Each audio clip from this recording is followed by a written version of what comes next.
בת 11, ואני בכיתה ו', אני עולה לכיתה ו'. וזה סרטון ראשון שלי, ואני מאוד מתרגשת, ואם אתם ככה במצב רוח לפרגן, אז תעשו לי לייק או תגובה, כי אני בטוחה שיהיה טוב, ותרשמו, תעשו סאבסקרייב, סליחה, ונ"ב, אמא שלי עזרה לי, אז קרדיט לאימוש. אז תודה אימוש, ובואו נתחיל לסרטון, בואו ניגש לסרטון. הבא, אני אעשה משולשים, זה יהיה משולשים שיהיו על צבע הרגיל של המחברת, ואז אני אצבע אותם בצבע זהב, וככה יצא לי מחברת ממש מגניבה לבית ספר. אז בואו נתחיל.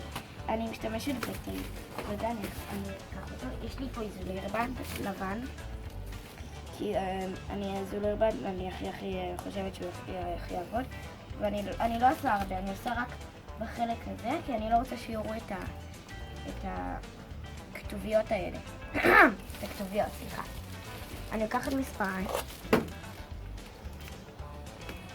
ואני גוזרת.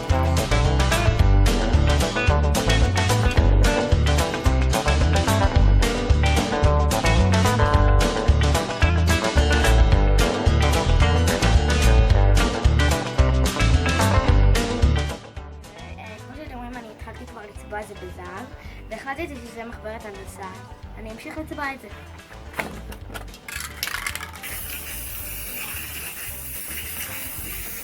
ועדיף לעשות את זה בחוץ. טיפ.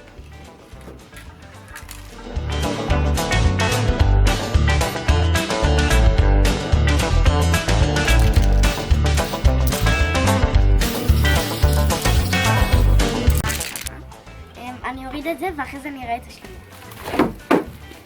בזהירות.